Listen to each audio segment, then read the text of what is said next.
வணக்கம். ஜெம் செய்திகளுக்காக சதீஷ் ராஜகோபால். இந்திய நேரப்படி இரவு 8:30 மணி செய்திகள். முதலில் ஜெம் தலைப்பு செய்திகளை காணலாம். இளைஞர்களின் எதிர்காலத்துடன் விளையாடுபவர்கள் தப்ப முடியாது. மாணவர்களின் நலனை பாதுகாக்கும் நடவடிக்கைகள் தொடரும் என பிரதமர் நரேந்திர மோடி உறுதி. சமூக விரோதிகளின் கூடாரமாக மாறி வரும் கோயம்பேடு பேருந்து நிலையத்தை புனரமைக்க வேண்டும். தாவேக அரசை எடப்பாடி பழனிசாமி வலியுறுத்தல். இளைஞர்களுக்கு சிறப்பான எதிர்காலத்தை உறுதி செய்வதே மத்திய பாஜக அரசின் நோக்கம். மத்திய உள்துறை அமைச்சர் அமித்ஷா உறுதி. ஹைட்ரோ கார்பன் திட்டத்திற்கு எதிர்ப்பு தெரிவித்து கடலூரில் 29ஆம் தேதி அதிமுக சார்பில் கண்டன ஆர்ப்பாட்டம் நடைபெறும். அதிமுக பொதுச் செயலாளர் எடப்பாடி பழனிசாமி அறிவிப்பு. தூத்துக்குடியில் மகனை இழந்து கண்ணீர் வடிக்கும் குடும்பத்திற்கு தாவேக ஆட்சியாளர்கள் என்ன பதில் வைத்திருக்கிறார்கள்? சட்டமன்ற எதிர்க்கட்சித் தலைவர் உதயநிதி ஸ்டாலின் கேள்வி. நாடாளுமன்ற வளாகத்தில் ஒரே நேரத்தில் ஆளும் கட்சி எதிர்க்கட்சி நாடாளுமன்ற உறுப்பினர்கள் எதிரெதிரே போராட்டம். குற்றவாளிகளின் கூடாரமாக மாறுகிறதா தாவேக என கேள்வி எழுப்பினார் தமிழக பாஜக தலைவர் நயினார் நாகேந்திரன். இனி விரிவான செய்திகளை காணலாம். இளைஞர்களின் எதிர்காலத்துடன் விளையாடுபவர்கள் தப்ப முடியாது என்றும் மாணவர்களின் நலனை பாதுகாக்கும் நடவடிக்கைகள் தொடரும் என்றும் பிரதமர் நரேந்திர மோடி தெரிவித்துள்ளார். நீட் தேர்வு முறைகேடு தொடர்பாக மத்திய அமைச்சர் தர்மேந்திர பிரதான் பதவி விலக கோரி டெல்லி ஜந்தர் மந்திரில் கரப்பான்பூச்சி ஜனதா கட்சியினர் போராட்டத்தில் ஈடுபட்டு வருகின்றனர். இந்த விவகாரத்தை முன்வைத்து நாடாளுமன்றத்தில் எதிர்க்கட்சி நாடாளுமன்ற உறுப்பினர்கள் அமளியில் ஈடுபட்டு வருகின்றனர். இதனையடுத்து நீட் விவகாரம் குறித்து விவாதிக்க தயாராக இருப்பதாக மத்திய அரசு தெரிவித்தது. இந்நிலையில் இது தொடர்பாக பிரதமர் நரேந்திர மோடி எக்ஸ் தளத்தில் பதிவு ஒன்றை பதிவிட்டுள்ளார். அதில் நமது இளைஞர்களின் நலனையும் அவர்களின் எதிர்காலத்தையும் விட முக்கியமானது வேறு எதுவும் இல்லை எனவும், வினாத்தாள் கசிவு சம்பவங்களில் தொடர்புடையவர்களுக்கு விரைவாகவும் கடுமையாகவும் தண்டனை வழங்கும் வகையில் விரைவு நீதிமன்றங்களை அமைக்க முடிவு செய்துள்ளோம் என்றும், இதற்கான அனைத்து நடவடிக்கைகளையும் உடனடியாக மேற்கொள்ளுமாறு சம்பந்தப்பட்ட அதிகாரிகளுக்கும் அலுவலர்களுக்கும் உத்தரவிட்டுள்ளேன் என்றும், மாணவர்களின் நலனையும் அவர்களின் எதிர்காலத்தையும் பாதுகாக்க அரசு தொடர்ந்து பல்வேறு நடவடிக்கைகளை மேற்கொண்டு வருகிறது என்றும், நமது இளைஞர்களின் எதிர்காலத்தை பாதிக்க முயற்சிப்பவர்கள் யாராக இருந்தாலும் அவர்கள் ஒருபோதும் தப்பிக்க முடியாது என்றும் பிரதமர் நரேந்திர மோடி தெரிவித்துள்ளார். சமூக விரோதிகளின் கூடாரமாக மாறி வரும் கோயம்பேடு பேருந்து நிலையத்தை புனரமைக்க வேண்டும் என்று தாவேக அரசை எடப்பாடி பழனிசாமி வலியுறுத்தியுள்ளார். அதிமுக பொதுச் செயலாளர் எடப்பாடி பழனிசாமி அறிக்கை வெளியிட்டுள்ளார்.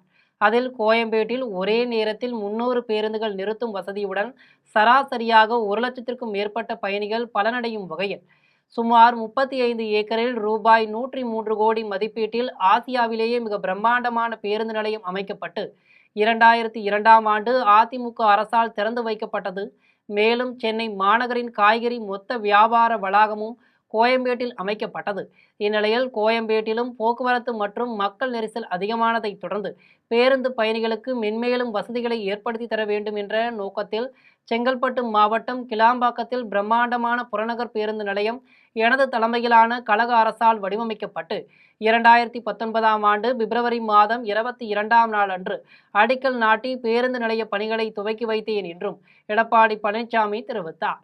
மேலும் கடந்த திமுக ஆட்சியில் நடந்தது போலவே தற்போதைய தாவேக ஆட்சியிலும் கோயம்பேடு பேருந்து நிலைய வளாகத்தை வெளிமாநில கட்டுமான நிறுவனத்திடம் ஒப்படைக்க முடிவு செய்திருப்பதாக தகவல்கள் வருகின்றன என்றும், அப்படி ஒரு திட்டம் இருந்தால் உடனடியாக அம்முயற்சியை கைவிட வேண்டும் என்று தாவேக கூட்டணி அரசை வலியுறுத்துகிறேன் என்றும், கோயம்பேடு பேருந்து நிலையத்தை போர்க்கால அடிப்படையில் புனரமைத்து அதிமுக ஆட்சியில் திட்டமிட்டது போல் மேற்கு மற்றும் வட மாவட்டங்களுக்கு செல்லக்கூடிய பேருந்துகளையும் நகர பேருந்துகளையும் கோயம்பேடு பேருந்து நிலையத்திலிருந்து இயக்க வேண்டும் என்று அறிக்கையில் அதிமுக பொதுச் செயலாளர் எடப்பாடி பழனிசாமி வலியுறுத்தியுள்ளார். இளைஞர்களுக்கு சிறப்பான எதிர்காலத்தை உறுதி செய்வதே மத்திய பாஜக அரசின் நோக்கம் என்று மத்திய உள்துறை அமைச்சர் அமித்ஷா தெரிவித்துள்ளார். நீட் தேர்வு வினாத்தாள் கசிவு விவகாரம் நாடு முழுவதும் அதிர்வலைகளை ஏற்படுத்தி உள்ளது. இந்த விவகாரம் தொடர்பாகவும் நீட் தேர்வு தோல்வி காரணமாக மாணவர்கள் தற்கொலை செய்தது போன்றவற்றுக்கு பொறுப்பேற்று மத்திய கல்வி அமைச்சர் தர்மேந்திர பிரதான் பதவி விலக வேண்டும் என்ற கோரிக்கையை வலியுறுத்தியும் கரப்பாம்பூச்சி ஜனதா கட்சியினர் டெல்லி ஜந்தர் மந்தரில் கடந்த மாதம் 20ஆம் தேதி முதல் போராட்டம் நடத்தி வருகின்றனர். இதற்கிடையில் கடந்த 20ஆம் தேதி கரப்பான்பூச்சி ஜனதா கட்சியினர் நாடாளுமன்றம் நோக்கி பேரணி நடத்தினர். இந்த பேரணியில் நாடு முழுவதும் இருந்து பல ஆயிரக்கணக்கான மாணவர்கள், இளைஞர்கள் பங்கேற்றனர். இவர்களை தடுக்க பல இடங்களில் தடுப்பு வேலிகள் அமைக்கப்பட்டன. ஆனாலும் கூட்டம் கட்டுப்படுத்த முடியாதபடி இருந்ததால் தடியடியும் கண்ணீர் புகைக்குண்டுகளும் வீசப்பட்டன. பதிலுக்கு காவல்துறையினர் மீது கல்லுவீச்சும் நடந்ததாக கூறப்படுகிறது. இந்நிலையில் இது தொடர்பாக எக்ஸ் தளத்தில் மத்திய உள்துறை அமைச்சர் அமித்ஷா பதிவு ஒன்றை வெளியிட்டு உள்ளார். அதில் இளைஞர்களின் நலனும் அவர்களுக்கு ஒளிமயமான எதிர்காலத்தை உறுதி செய்வதுமே நரேந்திர மோடி அரசின் மிக உயர்ந்த நோக்கமாக உள்ளது என்றும், வினாத்தாள் கசிவு தொடர்பான வழக்குகளில் விரைவு நீதிமன்றங்களை அமைத்து விசாரணையை விரைவுபடுத்தவும், குற்றவாளிகள் மீது கடுமையான நடவடிக்கை எடுக்கவும் பிரதமர் நரேந்திர மோடி எடுத்துள்ள முடிவு இந்த உறுதிப்பாட்டையே பிரதிபலிக்கிறது என்றும், வினாத்தாள் கசிவு மூலம் இளைஞர்களின் எதிர்காலத்துடன் விளையாடுபவர்கள் பிரதமர் நரேந்திர மோடி எடுத்துள்ள இந்த முக்கியமான நடவடிக்கை ஒரு மைல்கல்லாக அமையப் போகிறது என்பதை உணர்வார்கள் என்றும் அமித்ஷா தெரிவித்துள்ளார். ஹைட்ரோ கார்பன் திட்டத்திற்கு எதிர்ப்பு தெரிவித்து கடலூரில் 29ஆம் தேதி அதிமுக சார்பில் கண்டன ஆர்ப்பாட்டம் நடைபெறும் என்று அதிமுக பொதுச் செயலாளர் எடப்பாடி பழனிசாமி அறிவித்துள்ளார். அதிமுக பொதுச் செயலாளர் எடப்பாடி பழனிசாமி அறிக்கை வெளியிட்டுள்ளார். அதில் கடலூர் மாவட்டம் பரங்கிப்பேட்டை கடற்கரையில் 18 கிலோமீட்டர் தொலைவில் 4 புதிய கடல்சார் ஹைட்ரோ கார்பன் கிணறுகள் அமைத்து கச்சா எண்ணெய் எடுப்பதற்காக இந்துஸ்தான் ஆயில் எக்ஸ்ப்ளோரேஷன் நிறுவனம் தமிழ்நாடு அரசு மற்றும் கடலோர ஒழுங்குமுறை மண்டல ஆணையத்தின் அனுமதி கோரி விண்ணப்பித்து உள்ளது.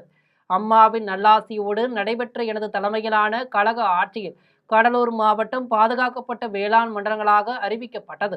ஆனால் தற்போது கடலில் ஹைட்ரோ கார்பன் கிணறுகள் அமைக்க இந்துஸ்தான் ஆயில் எக்ஸ்ப்ளோரேஷன் நிறுவனம் அனுமதி கோரியுள்ளது. இந்நிலையில் பரங்கிப்பேட்டை கடற்கரையில் இந்துஸ்தான் ஆயில் எக்ஸ்ப்ளோரேஷன் நிறுவனம் ஹைட்ரோ கார்பன் கிணறுகள் அமைத்து கச்சா எண்ணெய் எடுப்பதற்கு தாவேக்கு அரசு அனுமதி வழங்கக்கூடாது என வலியுறுத்தியும், கழகத்தின் சார்பில் போட்டியிட்டு வெற்றி பெற்ற சட்டமன்ற உறுப்பினர்களை தங்கள் பக்கம் சேர வைத்து குதிரைபேர ஆட்சி நடத்தி வரும் தாவேக்கு அரசை கண்டித்தும் அதிமுக சார்பில் 29ஆம் தேதி காலை 10 மணி அளவில் பரங்கிப்பேட்டையில் மாபெரும் கண்டன ஆர்ப்பாட்டம் நடைபெறும் என்றும் எடப்பாடி பழனிசாமி அறிவித்துள்ளார். தூத்துக்குடியில் மகனை இழந்து கண்ணீர் வடிக்கும் குடும்பத்திற்கு திரைப்படத்தை பார்த்து கண்ணீர் வடிக்கும் தாவேக ஆட்சியாளர்கள் என்ன பதில் வைத்திருக்கிறார்கள் என சட்டமன்ற எதிர்க்கட்சி தலைவர் உதயநிதி ஸ்டாலின் கேள்வி எழுப்பியுள்ளார். தூத்துக்குடி தென்பாகம் காவல் நிலைய எல்லைக்குட்பட்ட பகுதியில் சட்டவிரோதமாக மது விற்றதாக விசாரணைக்கு அழைத்துச் செல்லப்பட்ட வாலிபர் மருத்துவமனையில் உயிரிழந்த சம்பவம் பெரும் பரபரப்பை ஏற்படுத்தியுள்ளது. இந்நிலையில் சட்டமன்ற எதிர்க்கட்சி தலைவர் உதயநிதி ஸ்டாலின் தனது எக்ஸ்தல வலைப்பக்கத்தில் பதிவு ஒன்றை வெளியிட்டுள்ளார். அதில் தூத்துக்குடியில் விசாரணைக்கு அழைத்துச் செல்லப்பட்ட அருணாச்சலம் என்ற இளைஞர் காவலர்களின் தாக்குதலுக்கு ஆளாகி மரணமடைந்திருப்பது வேதனை அளிக்கிறது என்றும், காவலர்களால் தனக்கு இழைத்த அநீதியை தனது இறுதி நிமிடங்களில் அருணாச்சலமே எடுத்து சொன்னதை பார்க்கும்போது நெஞ்சம் கலங்குகிறது என்றும், காவல் மரணங்களின் போது துறைக்கு பொறுப்பு வகிக்கும் முதலமைச்சர் கடும் நடவடிக்கைகளை எடுக்காமல் மௌனம் காப்பதால் இத்தகைய சம்பவங்கள் தொடர்ந்து கொண்டே இருக்கிறது எனவும், மகனை இழந்து கண்ணீர் வடிக்கும் அருணாச்சலத்தின் குடும்பத்திற்கு திரைப்படத்தை பார்த்து கண்ணீர் வடித்துக் கொண்டிருக்கும் இந்த ஆட்சியாளர்கள் என்ன பதில் வைத்திருக்கிறார்கள் என்று சட்டமன்ற எதிர்க்கட்சி தலைவர் உதயநிதி ஸ்டாலின் கேள்வி எழுப்பியுள்ளார். நாடாளுமன்ற வளாகத்தில் ஒரே நேரத்தில் ஆளும் கட்சி மற்றும் எதிர்க்கட்சி நாடாளுமன்ற உறுப்பினர்கள் எதிரெதிரே போராட்டத்தில் ஈடுபட்டனர். நீட் தேர்வு குளறுபடிகளுக்கு பொறுப்பேற்று மத்திய கல்வி அமைச்சர் தர்மேந்திர பிரதான் பதவி விலக வேண்டும் என வலியுறுத்தி நடத்தப்பட்ட போராட்டம் தீவிரமடைந்து உள்ளது. நாடாளுமன்றத்தில் நீட் வினாத்தாள் கசிவு உள்ளிட்ட விவகாரங்களை முன்வைத்து எதிர்க்கட்சிகள் தொடர் அமளியில் ஈடுபட்டு வருகின்றனர். இதனிடையே பிரதமர் நரேந்திர மோடி தனது எக்ஸ் தளத்தில் வெளியிட்டுள்ள பதிவில் வினாத்தாள் கசிவு விவகாரத்தில் குற்றவாளிகள் தப்ப முடியாது என்றும், வினாத்தாள் கசிவு விவகாரத்தில் விரைவு நீதிமன்றங்கள் மூலம் நீதி கிடைப்பது உறுதி செய்யப்படும் என்றும் உறுதியளித்தார். மோடியின் இந்த விளக்கத்தை ஏற்க மறுத்து எதிர்க்கட்சிகள் தொடர் அமளியில் ஈடுபட்டன. இதற்கிடையே இன்று நாடாளுமன்றம் கூடும் முன்பாக தேசிய ஜனநாயக கூட்டணி நாடாளுமன்ற உறுப்பினர்களும் ஆர்ப்பாட்டத்தில் ஈடுபட்டனர். எதிர்க்கட்சி நாடாளுமன்ற உறுப்பினர்கள் போராட்டம் நடத்திய அதே நேரத்தில் ஆளும் கூட்டணியின் நாடாளுமன்ற உறுப்பினர்களும் போராட்டத்தில் ஈடுபட்டதால் பரபரப்பு ஏற்பட்டது. அதே நேரத்தில் நீட் தேர்வை ரத்து செய்ய வலியுறுத்தி திமுக நாடாளுமன்ற உறுப்பினர்கள் தனியாக போராட்டம் நடத்தினர். காங்கிரசுடன் கூட்டணியை முறித்துக் கொண்ட திமுக நாடாளுமன்ற வளாகம் அருகே தனியாக போராட்டத்தில் ஈடுபட்டது. குற்றவாளிகளின் கூடாரமாக மாறுகிறதா தமிழக வெற்றிக் கழகம் என தமிழக பாஜக தலைவர் நயினார் நாகேந்திரன் கேள்வி எழுப்பியுள்ளார். தமிழக பாஜக தலைவர் நயினார் நாகேந்திரன் எக்ஸ் தளத்தில் பதிவு ஒன்றை பதிவிட்டு உள்ளார். அதில் விருதுநகர் மாவட்டம் காரியாபட்டி அருகே வீட்டில் தனியாக இருந்த பெண்ணை கட்டி போட்டு 21 சவரன் நகைகள் கொள்ளையடிக்கப்பட்ட சம்பவத்தில் தவேகாவின் மாவட்ட இளைஞரணி இணை செயலாளரான சரவணகுமார் என்பவர் கைது செய்யப்பட்டுள்ளதாக வெளியாகியுள்ள செய்தி கடும் அதிர்ச்சி அளிக்கிறது என்றும், அதிலும் குறிப்பாக ஒட்டுமொத்த கொள்ளை சம்பவத்திற்கும் இந்த தவேக நிர்வாகிதான் மூளையாக செயல்பட்டுள்ளார் என்ற கூடுதல் தகவலால் ஒருவித அச்சத்தை நம்முள் படரச் செய்கிறது என்றும் நயினார் நாகேந்திரன் தெரிவித்தார். மேலும் ஒரு வீட்டை தொடர்ந்து நோட்டமிட்டு அங்கு யார் வருகிறார்கள் போகிறார்கள் என்பதையெல்லாம் குறித்து வைத்து ஒரு பெண் வீட்டில் தனியாக இருக்கும்போது உள்ளே புகுந்து கொள்ளையடிக்க திட்டம் போட்டு கொடுக்கும் கைதேர்ந்த குற்றவாளிகளுக்கு தவேக கட்சி எதன் அடிப்படையில் இளைஞரணியில் பொறுப்பு கொடுத்தது என கேள்வி எழுப்பினார். பின்புலத்தை ஆராயாமல் கட்சியில் பதவி கொடுத்துவிட்டு பின்புல குற்ற வழக்கில் சிக்கியதும் கட்சியை விட்டு நீக்கினால் எல்லாம் சரியாகிவிடுமா என்றும், தவேகக்காரன் என்ற முகமூடியை அணிந்து கொண்டு இன்னும் எத்தனை கொள்ளையர்கள் பாலியல் குற்றவாளிகள் மக்களிடையே உலவிக் கொண்டிருக்கிறார்கள் என தெரியவில்லை என்றும் தெரிவித்துள்ள அவர், சட்ட ஒழுங்கை தனது நேரடி கட்டுப்பாட்டில் இயக்கும் முதலமைச்சர் ஜோசப் விஜய் முதலில் தனது கட்சிக்குள் இருக்கும் குற்றவாளிகளை கண்டறிந்து தண்டிக்க வேண்டும் என நயினார் நாகேந்திரன் வலியுறுத்தியுள்ளார். புரட்சி தலைவர் எம்ஜிஆர் படம் பார்த்த அதே உணர்வு ஜனநாயகன் படத்தை பார்த்தபோது ஏற்பட்டதாக சபாநாயகர் ஜேசிடி பிரபாகர் தெரிவித்துள்ளார். திரைப்பட ரசிகர்களிடையே பெரும் எதிர்பார்ப்பை ஏற்படுத்தி இருக்கும் ஜனநாயகன் திரைப்படத்தை சபாநாயகர் ஜேசிடி பிரபாகர் சென்னை சத்தியம் திரையரங்கில் பார்த்தார். படத்தை பார்த்த பிறகு செய்தியாளர்களிடம் பேசிய அவர், புரட்சி தலைவர் எம்ஜிஆர் நடித்த உலகம் சுற்றும் வாலிபன் திரைப்படம் பல தடைகளை கடந்து வெளியான போது அதன் முதல் நாள் முதல் காட்சியை பார்த்தபோது என்ன மகிழ்ச்சி கிடைத்ததோ அதே போன்ற ஒரு உணர்வும் மகிழ்ச்சியும் தற்போது ஜனநாயகன் படத்தை பார்த்தபோது கிடைத்ததாக சபாநாயகர் ஜேசிடி பிரபாகர் நிகழ்ச்சியுடன் தெரிவித்தார். மேலும் உலகமெங்கும் வாழும் இந்தியர்கள், தமிழர்கள் மற்றும் சினிமா ரசிகர்கள் அனைவரும் பார்த்து வியக்க வேண்டிய ஒரு படம் ஜனநாயகன் என்று தெரிவித்தார். உலகமெங்கும் இருக்கிற தமிழர்கள், உலகமெங்கும் இருக்கின்ற சினிமா ரசிகர்கள் பார்த்து வியக்க வேண்டிய ஒரு படம் இது. அரசு வாகனத்தை தவிர்த்து தன் சொந்த வாகனத்தில் அமைச்சர் காந்திராஜ் சென்று ஜனநாயகன் படத்தை கண்டு ரசித்தார். ராணிப்பேட்டை மாவட்டம் அரக்கோணத்தில் 2 திரையரங்குகளில் தமிழ்நாடு முதல்வர் ஜோசப் விஜய் நடித்த ஜனநாயகன் திரைப்படம் இன்று காலை திரையிடப்பட்டது. பழனிப்பேட்டையில் உள்ள தேவி திரையரங்கில் அமைச்சர் காந்திராஜ் தமிழக வெற்றி கழகம் நிர்வாகிகளுடன் ஊர்வலமாக சென்று ஜனநாயகன் திரைப்படத்தை கண்டு ரசித்தார். திரைப்படம் காண சென்ற அமைச்சர் காந்திராஜ் அரசு வாகனத்தை பயன்படுத்தாமல் தன் சொந்த வாகனத்தில் சென்று திரைப்படத்தை பார்த்து ரசித்தார். காந்தி சாலையிலிருந்து திரையரங்கு வரை ரசிகர்கள் பேனர்கள் மற்றும் தோரணங்கள் கட்டியிருந்தனர். திரைப்படம் துவங்கியவுடன் அமைச்சர் காந்திராஜ் துள்ளி குதித்து மகிழ்ச்சியை வெளிப்படுத்தினார். அப்போது தமிழக வெற்றி கழக நிர்வாகிகள் ரமேஷ், கஜேந்திரன், பாண்டியன், ஜெய்சங்கர் உள்பட ஏராளமான நிர்வாகிகள் உடனிருந்தனர். பானாம்பட்டு கிராமத்தில் உள்ள ஏரியில் விவசாய பயன்பாட்டிற்கு வண்டல் மண் எடுப்பதாக அனுமதி பெற்றுக்கொண்டு மொரம்பு மண் கடத்தலில் ஈடுபடுபவர்கள் மீது நடவடிக்கை எடுக்க வேண்டும் என பொதுமக்கள் கோரிக்கை விடுத்துள்ளனர்.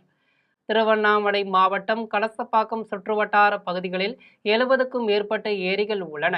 இந்நிலையில் ஏர்ணாமங்கலம் ஊராட்சிக்குட்பட்ட பானாம்பட்டு கிராமத்தில் விவசாய பயன்பாட்டிற்கு மட்டுமே வண்டல் மண் எடுப்பதாக வட்டாட்சியரிடம் அனுமதி பெற்று அந்த அனுமதியை தவறுதலாக பயன்படுத்தி மொரம்பு மண் கடத்தலில் ஈடுபட்டு வரும் மண் மாஃபியா கும்பலால் நிலத்தடி நீர்மட்டம் குறைந்து குடிநீர் தட்டுப்பாடு ஏற்படும் அவலநிலை உள்ளதாகவும் அரசிற்கு வருவாய் இழப்பு ஏற்பட்டுள்ளதாகவும் பொதுமக்கள் குற்றம் சாட்டினர். மேலும் சட்டவிரோத செயலில் ஈடுபடும் நபர்கள் மீது வருவாய்த்துறையினரும் காவல்துறையினரும் உரிய நடவடிக்கை எடுக்க வேண்டும் என்று பொதுமக்கள் கோரிக்கை விடுத்தனர். திருச்சி அரசு மருத்துவமனையில் கால் முறிவு ஏற்பட்டு சிகிச்சையில் இருந்த மூதாட்டியின் காலை எலி கடித்து குதறியது மருத்துவமனையின் அலட்சியமே என பொதுமக்கள் மற்றும் சமூக ஆர்வலர்கள் குற்றம் சாட்டினர். திருச்சி பொன்மலைப்பட்டி பகுதியைச் சேர்ந்த ரத்தினத்தின் மனைவி தமிழ்கொடி கடந்த சில தினங்களுக்கு முன்பு தனது வீட்டில் எதிர்பாராத விதமாக தவறி கீழே விழுந்தார். இதில் அவருடைய கால் எலும்பும் முறிவு ஏற்பட்டது. இதனைத் தொடர்ந்து அவர் சிகிச்சைக்காக திருச்சி அரசு தலைமை மருத்துவமனைக்கு கொண்டு வரப்பட்டு அங்குள்ள பொது வார்டில் அனுமதிக்கப்பட்டார். அங்கு அவருக்கு காலில் அறுவை சிகிச்சை மேற்கொள்ளப்பட்டது. கடந்த 3 தினங்களாக சிகிச்சை அளிக்கப்பட்டு வந்தது. இந்த சூழலில் தமிழ்கொடி காலில் கட்டுடன் படுக்கையில் படுத்திருந்த நிலையில் நேற்று நள்ளிரவில் வார்டுக்குள் புகுந்த எலிகள் அவரது காலில் காயம் இருந்த பகுதியை கடித்து தின்று குதறியுள்ளன. அதீத சர்க்கரை நோயால் பாதிக்கப்பட்ட அவருக்கு எலிகள் கடித்தது தெரியவில்லை. சக நோயாளிகள் கூறிய பிறகே எலி கடித்தது குறித்து மூதாட்டி தமிழ்கொடிக்கு தெரிந்தது. இதுகுறித்து மூதாட்டியின் மகன் மருத்துவமனை நிர்வாகத்திடம் புகார் அளித்துள்ளார். மயிலாடுதுறையில் நீட் தேர்வு முறைகேட்டை கண்டித்தும் மத்திய அமைச்சர் தர்மேந்திர பிரதான் பதவி விலக வேண்டும் என வலியுறுத்தியும் இந்திய ஜனநாயக வாலிபர் சங்கத்தினர் 2வது நாளாக காத்திருப்பு போராட்டத்தில் ஈடுபட்டனர். மயிலாடுதுறை கோட்டாட்சியர் அலுவலகம் முன்பு நீட் தேர்வு முறைகேட்டை கண்டித்து இந்திய ஜனநாயக வாலிபர் சங்கத்தினர், இந்திய மாணவர் சங்கத்தினர் 2வது நாளாக காத்திருப்பு போராட்டத்தில் ஈடுபட்டனர். இந்திய மாணவர் சங்கத்தின் மாவட்ட தலைவர் அமுல் காஸ்ட்ரோ தலைமையில் நடைபெற்ற போராட்டத்தில் இந்திய ஜனநாயக வாலிபர் சங்கத்தின் மாவட்ட செயலாளர் ஐயப்பன் கண்டன உரையாற்றினார். அதனைத் தொடர்ந்து டெல்லி போராட்டத்தில் மாணவர்கள் மீது நடத்தப்பட்ட தாக்குதலுக்கு எதிர்ப்பு தெரிவித்தும், நீட் தேர்வு முறைகேடுகள் மற்றும் வினாத்தாள் கசிவை கண்டித்தும் மத்திய கல்வி அமைச்சர் தர்மேந்திர பிரதான் பதவி விலக வேண்டும் எனவும் வலியுறுத்தி கண்டன கோஷங்கள் எழுப்பினர். இதையடுத்து காவல் துணை கண்காணிப்பாளர் பாலாஜி தலைமையிலான காவல்துறையினர் போராட்டத்தில் ஈடுபட்டோரை கைது செய்து தனியார் திருமண மண்டபத்தில் அடைத்தனர். பூந்தமல்லி சட்டமன்ற உறுப்பினரும் தமிழக வெற்றிக் கழக திருவள்ளூர் தெற்கு மாவட்ட செயலாளருமான பிரகாசம் திரையரங்கின் முன்பு வைக்கப்பட்ட விஜயின் படத்திற்கு தேங்காய் கற்பூரம் ஏற்றி வழிபட்டார். தமிழ்நாடு முதலமைச்சர் ஜோசப் விஜய் நடித்துள்ள ஜனநாயகன் திரைப்படம் தனது கடைசி படம் என அவர் அறிவித்துள்ள நிலையில் பல்வேறு தடைகளை தாண்டி ஜனநாயகம் திரைப்படம் இன்று உலகம் முழுவதும் பல ஆயிரக்கணக்கான திரையரங்குகளில் வெளியாகியது. தமிழ்நாட்டின் அண்டை மாநிலங்களான கர்நாடகா, கேரளா, தெலுங்கானா, ஆந்திரா உள்ளிட்ட மாநிலங்களில் காலை 6 மணிக்கு ஜனநாயகன் திரைப்படத்தின் சிறப்பு காட்சிகள் திரையிடப்பட்ட நிலையில் தமிழ்நாட்டில் 1000க்கும் மேற்பட்ட திரையரங்குகளில் காலை 9 மணிக்கு ஜனநாயகன் காட்சிகள் திரையிடப்பட்டது. ஜனநாயகன் திரைப்படம் வெளியாகும் தேதி அறிவிக்கப்பட்ட நாளிலிருந்து ஜோசப் விஜயின் ரசிகர்கள் கொண்டாட்டத்தில் இறங்கினர். இதனைத் தொடர்ந்து தற்பொழுது ஜனநாயகன் திரைப்படம் தமிழகம் முழுவதும் திரையரங்குகளில் வெளியிட்டதை தொடர்ந்து தமிழ்நாட்டில் கொண்டாட்டம் களை கட்டியது.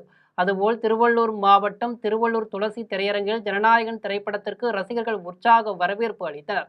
அதிகாலை முதலே திரையரங்கு முன்பு ரசிகர்கள் திரண்டு பட்டாசு வெடித்து பேண்ட் வாத்தியங்கள் முழங்க கொண்டாடிய நிலையில் திரையரங்கிற்கு வருகை தந்த பூந்தமல்லி சட்டமன்ற உறுப்பினர் பிரகாசம் திரையரங்கு முன்பு வைக்கப்பட்டிருந்த விஜயின் படத்திற்கு கற்பூரம் ஏற்றி தேங்காய் உடைத்து வழிபாடு செய்து உற்சாகமாக கொண்டாடினார்.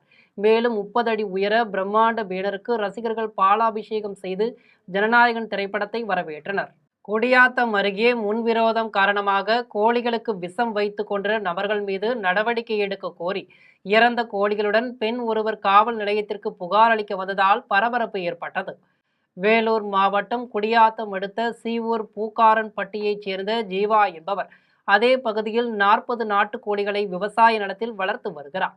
இந்நிலையில் ஜீவாவின் உறவினர்களான சரவணன், ராமு, கௌரம்மா உள்ளிட்ட நபர்களுக்கிடையே நிலத்தின் தகராறு காரணமாக முன்விரோதம் இருந்து வந்ததாக தெரிய வருகிறது. இந்நிலையில் ஜீவாவின் நிலத்தில் இருந்த கோழிகளுக்கு உறவினர்களான சரவணன், ராமு, கௌரம்மா ஆகியோர் விஷம் வைத்து கொன்று உள்ளனர். 10 கோழிகள் உயிருக்கு ஆபத்தான நிலையில் உள்ளது. ஏற்கனவே 3 நாய்கள் மற்றும் ஆடுகளுக்கு விஷம் வைத்து கொன்றனர் எனவும் தெரிய வருகிறது. இதனால் ஆத்திரமடைந்த ஜீவா இறந்த கோழிகளுடன் குடியாத்தம் காவல் நிலையத்தில் புகார் அளிக்க வந்ததால் பரபரப்பான சூழல் ஏற்பட்டது. புகாரை பெற்றுக்கொண்ட குடியாத்தம் காவல்துறையினர் விசாரணை மேற்கொண்டனர். காரைக்காலில் சாகர் கவாச் எனும் தீவிரவாத தடுப்பு ஒத்திகையில் காரைக்கால் மாவட்ட காவல்துறையினர் கடல்வழி ரோந்து பணியில் ஈடுபட்டு வருகின்றனர். ஆண்டுதோறும் இந்திய கடலோர பாதுகாப்பு படையினர் சார்பில் கடலோர பகுதிகளில் பாதுகாப்பை பலப்படுத்தும் வகையில் தீவிரவாத தடுப்பு ஒத்திகை நடத்துவது வழக்கம். அவ்வாறு இந்த ஆண்டு கடலோர பாதுகாப்பு படையின் சார்பில் சாகர் கவாச் எனும் தீவிரவாத தடுப்பு ஒத்திகை இன்று துவங்கி நாளை வரை நடைபெறுகிறது. இந்த பாதுகாப்பு ஒத்திகையை முன்னிட்டு புதுச்சேரி மாநிலம் காரைக்கால் மாவட்ட கடலோர பகுதியில் கடலோர காவல் நிலைய காவல்துறை கண்காணிப்பாளர் பழனிவேல் தலைமையில் ரோந்து படகு மூலமாக கடற்பகுதியில் ரோந்து பணியில் ஈடுபட்டு வருகின்றனர். மேலும் சட்ட ஒழுங்கு காவல்துறையினர் காரைக்கால் மாவட்டத்தில் உள்ள அனைத்து கடலோர பகுதிகளில் தீவிர பாதுகாப்பு மற்றும் ரோந்து பணியில் ஈடுபட்டு உள்ளனர். வானாபுரம் அடுத்த பாக்கம் கிராமத்தில் செயல்பட்டு வரும் அங்கன்வாடி மையம் 2இல் ஆய்வு செய்த டிவிகே நிர்வாகியால் சர்ச்சை எழுந்துள்ள நிலையில் பணியாளர் அளித்த புகாரின் பேரில் வடவன்பரப்பி காவல்துறையினர் விசாரணை மேற்கொண்டனர். கள்ளக்குறிச்சி மாவட்டம் வானாபுரம் அடுத்த பாக்கம் கிராமத்தில் செயல்பட்டு வரும் அங்கன்வாடி மையம் 2இல் மேகலா என்பவர் அங்கன்வாடி பணியாளராக பணியாற்றி வருகிறார். வழக்கம் போல் மேகலா அங்கன்வாடி மைதானத்தில் சமையல் பணியில் ஈடுபட்டிருந்த போது தமிழக வெற்றிக் கழகத்தின் ரிசிவந்தியம் ஒன்றிய இணை செயலாளர் பிரபுராஜ் என்பவர் அங்கன்வாடி மையத்திற்குள் சென்று ஆய்வு செய்தார். அப்போது நான் தனியாக இருக்கும் நேரத்தில் அனுமதி இல்லாமல் ஏன் உள்ளே வருகிறீர்கள், வெளியே வந்து பேசுங்கள் என மேகலா தெரிவித்து உள்ளார். அதற்கு நான் தமிழக வெற்றிக் கழக நிர்வாகி என்றும் அங்கன்வாடி மையத்தை ஆய்வு செய்ய வந்துள்ளேன் என தெரிவித்துள்ளார். வெளியே வந்ததும் மேகலாவின் சாதி பெயரை குறிப்பிட்டு ஒருமையில் பேசியுள்ளார். இதனையடுத்து மேகலா தனது கணவருக்கு அளித்த தகவலின் பேரில் அங்கன்வாடி மையத்திற்கு வந்த கணவர், நீங்கள் யார், எந்த அதிகாரியின் அடிப்படையில் ஆய்வு செய்ய வந்தீர்கள் என கேட்டபோது, நான் ரிப்போர்ட் எடுக்க வந்தேன் என்றும் டிவிகே கட்சியில் உள்ளேன் என்றும் பிரபுராஜ் முணுமுணுக்கு பின் முரணாக பதிலளித்துள்ளார். அப்போது பெண் பணியாளர் தனியாக இருக்கும்போது அனுமதியின்றி அங்கன்வாடிக்குள் சென்று ஆய்வு செய்வது முறையற்றது என்று மேகலாவின் கணவர் குற்றம் சாட்டினார். இதையடுத்து மேகலா மற்றும் அவரது கணவர் வட பொன்பரப்பி காவல் நிலையத்தில் புகார் அளித்தனர். புகாரை பெற்ற காவல்துறையினர் விசாரணை மேற்கொண்டனர். இதனிடையே அங்கன்வாடி வட்டார அலுவலர் நிரஞ்சனா சம்பவம் தொடர்பாக விசாரணை நடத்திய போது, எனது மனைவியை வெளியே அனுப்புங்கள் என மேகலாவின் கணவர் கேட்டதற்கு, அங்கன்வாடி பெயர் வெளியே வரக்கூடாது என்பதால் அவரை வெளியே அனுப்ப முடியாது என டிவிகே நிர்வாகிக்கு ஆதரவாக பேசியதாக மேகலா தரப்பில் குற்றச்சாட்டு முன்வைக்கப்பட்டது. இதனையடுத்து அங்கன்வாடி மையத்தில் பணியாற்ற பாதுகாப்பான சூழலை ஏற்படுத்த வேண்டும் என அதிகாரிகளிடம் மேகலா கோரிக்கை விடுத்தார்.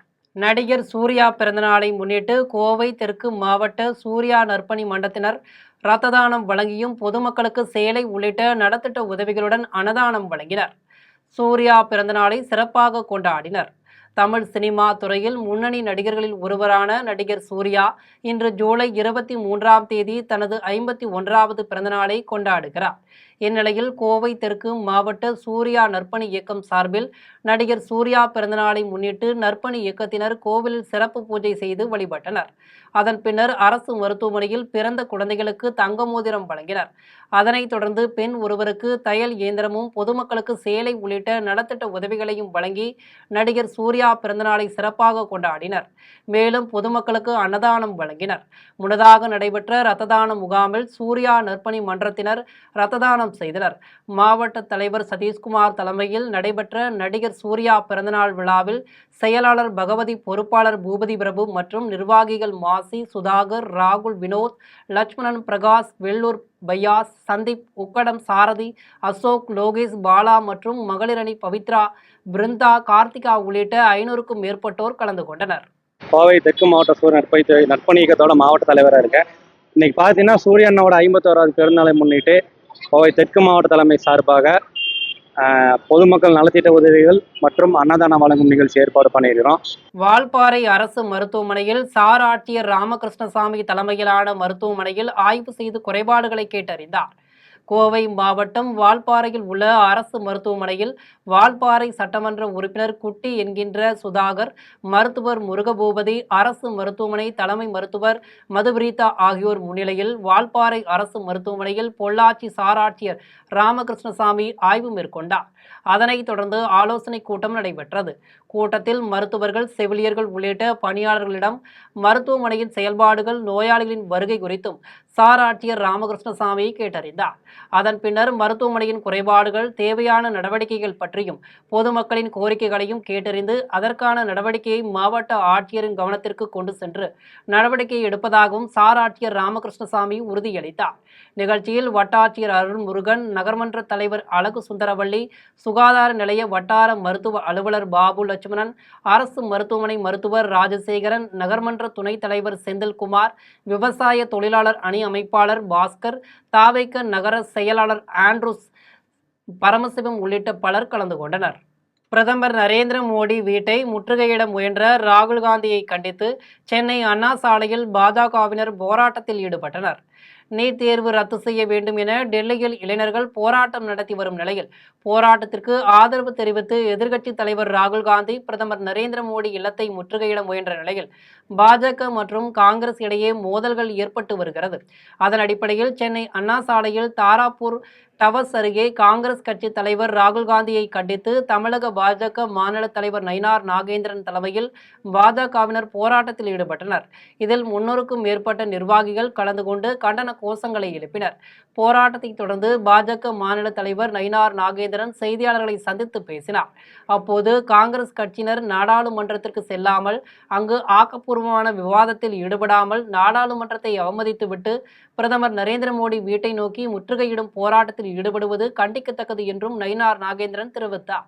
தென்காசிக்கு வந்த தாம்பரம் கொல்லம் ரயிலில் ரயில்வே காவல்துறையினர் நடத்திய சோதனையில் 4 கிலோ கஞ்சாவை பறிமுதல் செய்து வடமாநில வாலிபர்களை காவல்துறையினர் கைது செய்தனர். ரயில் மூலம் போதைப் பொருட்கள் கடத்தப்படுவதை தடுக்கும் வகையில் ரயில்வே காவல்துறையினர் தீவிர சோதனையில் ஈடுபட்டு வருகின்றனர். அந்த வகையில் இன்று அதிகாலை 3 மணிக்கு தென்காசி ரயில் நிலையம் வந்தடைந்த தாம்பரம் கொல்லம் எக்ஸ்பிரஸ் ரயிலின் முன்பதிவில்லாத பெட்டியில் ரயில்வே காவல்துறையினர் அதிரடி சோதனையில் ஈடுபட்டனர். அப்போது சந்தேகத்தின் பேரில் விசாரிக்கப்பட்ட மேற்கு வங்கத்தைச் சேர்ந்த ரகிப்சக் என்பவரின் தோல் பையை சோதித்த போது தலா 2 கிலோ எடையுள்ள 2 பொட்டல்களில் 4 கிலோ கஞ்சா இருப்பது கண்டுபிடித்து பறிமுதல் செய்தனர். மேலும் கைது செய்யப்பட்ட நபரையும் பறிமுதல் செய்யப்பட்ட கஞ்சாவையும் மேல் நடவடிக்கைக்காக தென்காசி மதுவிலக்கு அமலாக்கப் பிரிவு காவல்துறையினரிடம் ரயில்வே காவல்துறையினர் ஒப்படைத்தனர். திருவெண்ணெய்நல்லூர் சார் பதிவாளர் அலுவலகத்தில் வெள்ளங்கச் சான்றிதழ் வழங்க தாமதம் ஏற்படுவதாக கூறி விவசாயி தர்ணா போராட்டத்தில் ஈடுபட்டதால் பரபரப்பு ஏற்பட்டது. விழுப்புரம் மாவட்டம் திருவெண்ணெய்நல்லூர் சார் பதிவாளர் அலுவலகத்தில் வெள்ளங்கச் சான்றிதழ் வழங்க தாமதமானதாக கூறி விவசாயி ஒருவர் தர்ணா போராட்டத்தில் ஈடுபட்டனர். இந்நிலையில் சார் பதிவாளர் அலுவலகத்தில் பணம் கொடுத்தால் 8 மணி நேரத்திற்குள் வெள்ளங்கச் சான்றிதழ் வழங்கப்படுகிறது என்றும், திருவெண்ணெய்நல்லூர் சார் பதிவாளர் அலுவலகத்தில் ஏஜென்ட்டுகள் அதிகமாக இருப்பதால் பொதுமக்கள் அவதிப்பட்டு வருகின்றனர். எனவே உடனடியாக மாவட்ட நிர்வாகம் தலையிட்டு ஏஜென்ட்டுகளை அப்புறப்படுத்த வேண்டுமென பொதுமக்கள் மற்றும் சமூக ஆர்வலர்கள் கோரிக்கை விடுத்தனர்.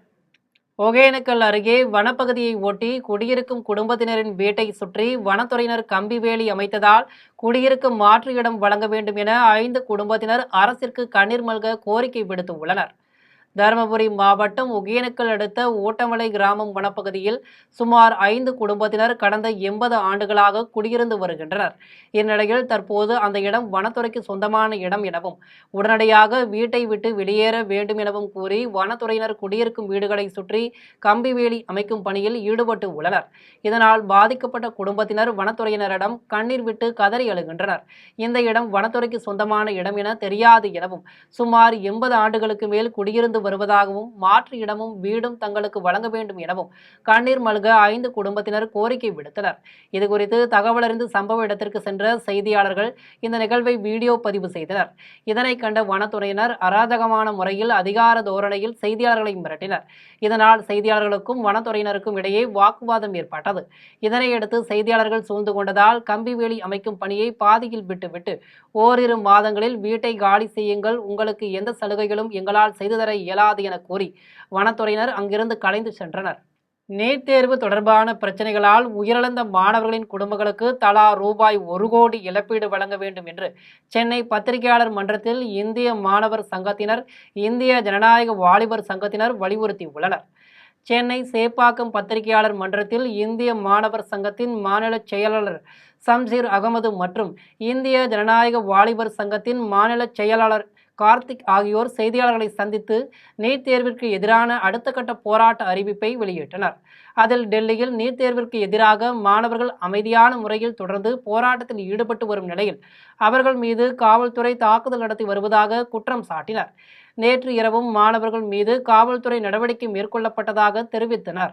மேலும் சட்ட ஒழுங்கு பிரச்சனையை காரணம் காட்டி டெல்லியில் சில பகுதிகளில் கடைகளை மூடுமாறு மாநகராட்சி அறிவுறுத்தி உள்ளதாகவும், ஆனால் மாணவர்கள் முழுமையாக அறவழியில் போராட்டம் நடத்தி வருவதாகவும் தெரிவித்தனர். இந்த போராட்டத்திற்கு பல்வேறு மாணவர் அமைப்புகள் மற்றும் சமூக அமைப்புகள் ஆதரவு தெரிவித்து வருவதாகவும் தெரிவித்தனர். மேலும் நீட் தேர்வு முறைகேடுகளுக்கு தார்மீக பொறுப்பேற்று மத்திய கல்வித்துறை அமைச்சர் தர்மேந்திர பிரதான் பதவி விலக வேண்டும் என்றும், நீட் தொடர்பான பிரச்சனைகளால் உயிரிழந்த மாணவர்களின் குடும்பங்களுக்கு தலா ரூபாய் 1 கோடி இழப்பீடு வழங்க வேண்டும் என்றும் வலியுறுத்தினர். இது தொடர்பாக மேலும் தெரிவிக்கையில், தர்மேந்திர பிரதான் பதவி விலக வேண்டும், இந்த கொஸ்டின் பேப்பர் லீக்குக்கு பொறுப்பேற்றுக் கொண்டு தார்மீக பொறுப்பேற்று பதவி விலக வேண்டும். இந்த நீட் கொஸ்டின் பேப்பர் லீக்குக்கு பிறகு இறந்து போயிருக்கக்கூடிய அந்த குடும்பங்களுக்கு தலா 1 கோடி ரூபாய் நிவாரணம் வழங்க வேண்டும். 3வது விஷயம், சோனம் மாஞ்ச் அவர்களை போராட்ட இடத்திற்கு மீண்டும் கொண்டு வர வேண்டும். அந்த ஹாஸ்பிட்டலை அல்லது தாங்கள் விரும்பக்கூடிய மருத்துவமனைக்கு அனுமதிக்க காவல்துறை ஏற்பாடு செய்ய வேண்டும் என்கின்ற இந்த 3 கோரிக்கைகளில் அவருடைய போராட்டம் தொடரும். மீண்டும் ஜெம் தலைப்பு செய்திகள். இளைஞர்களின் எதிர்காலத்துடன் விளையாடுபவர்கள் தப்ப முடியாது. மாணவர்களின் நலனை பாதுகாக்கும் நடவடிக்கைகள் தொடரும் என பிரதமர் நரேந்திர மோடி உறுதி. சமூக விரோதிகளின் கூடாரமாக மாறி வரும் கோயம்பேடு பேருந்து நிலையத்தை புனரமைக்க வேண்டும். தாவேக அரசை எடப்பாடி பழனிசாமி வலியுறுத்தல்.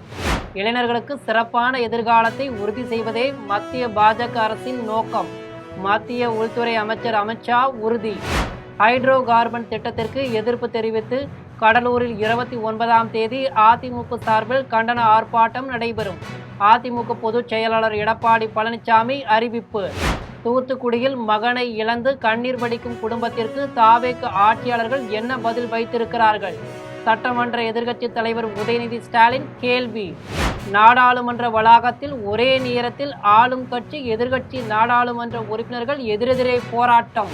குற்றவாளிகளின் கூடாரமாக மாறுகிறதா தாவேக என கேள்வி எழுப்பினார் தமிழக பாஜக தலைவர் நயினார் நாகேந்திரன். இத்துடன் ஜெம் செய்திகள் நிறைவடைகின்றன. மீண்டும் ஜெம் செய்திகள் இரவு 12 மணிக்கு. உடனுக்குடன் செய்திகளை காண ஜெம் லைவ்.tv என்ற இணையதளத்தில் இணைந்திருங்கள். நன்றி, வணக்கம்.